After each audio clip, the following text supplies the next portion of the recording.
अस्सलाम वालेकुम दोस्तों, कैसे हैं आप लोग? उम्मीद करता हूँ आप लोग अच्छे होंगे।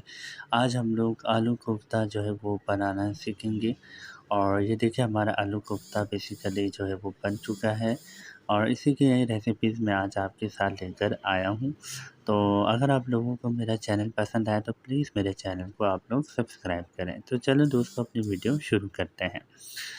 तो सबसे पहले आप लोगों ने जो है वो प्याज को काट लेना है और उस प्याज को आप लोग ऑयल के अंदर डाल के ब्राउन कर लेंगे। इसमें थोड़ा टाइम लगता है, 10-20 मिनट लगते हैं और प्याज पूरे जब आपकी गोल्डन हो जाए तो उसको आप लोग निकाल लेंगे, कुछ इस तरीके से जिस तरीके से हम लोगों ने निकाल लिया है। उसके बाद ये तमाम मसाले हैं, ये आप मसाले देख सकते हैं। इसके अंदर हमारे पास लाल मिर्ची पाउडर है, धनिया पाउडर है, हल्दी है और नमक है। ठीक है, तो ये हमने बेसिकली ऐड किया हुआ है।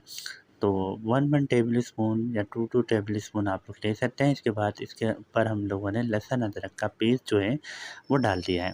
अब तमाम के तमाम मसाले हमने उसी ऑयल के अंदर डाल दिए जिसके अंदर हम लोगों ने प्याज को ब्राउन किया था और इसको अच्छे तरीके से जो है वो हम लोग हिला लेंगे चम्मच से। अब ये जो दही है बेसिकली ये दही और प्याज है ब्राउन जो हमने करे थे, गोल्डन करे थे बेसिकली, उसको जो है हम लोगों ने पेस्ट बना दिया है। उस पेस्ट को हम लोग डाल देंगे अपने इस शोरबे के अंदर।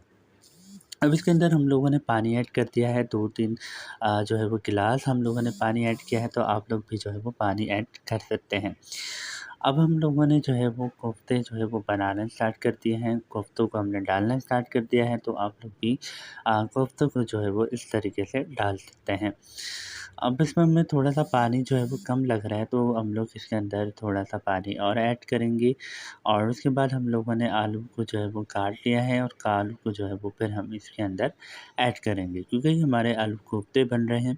बहुत ही मज़ेदार और बहुत ही अच्छे जो है ये एक डिश है, बहुत ही सिंपल डिश है। आप इसको जो है बनाएँगे तो इंशाल्लाह बहुत ही अच्छा जो है ये आपको फ्लेवर दे देंगी। और थोड़ा और हम लोगों ने इसके अंदर पानी ऐड कर दिया है, तो आप लोग भी इसके अंदर थोड़ा पानी जो है वो ऐड कर सकते हैं। इसके बाद आप लोगों ने ढक देना है और इसके ऊपर फिर आप लोगों ने दही जो है वो डाल देनी है। तो डालने के बाद जो है वो जब तक आलू ना गले जब तक आप लोग इसको पका सकते हैं। और ये देखिए हमारे बेसिकली अब रेडी हो गया है। उसके बाद जस्ट आप लोगों ने आलू गलने का इंतज़ार करना है और आलू बहुत जल्दी गल जाएँगे और ये देखिए हमारा जो है वो मज़ेदार आलू कोफ्ता जो है वो रेडी है। फिर इसको आप जो है वो नान के साथ या फिर आप चपाती के साथ जो है वो खा सकते हैं। किसी भी मेहमान के सामने रखने के लिए एक बेहतरीन डिश है।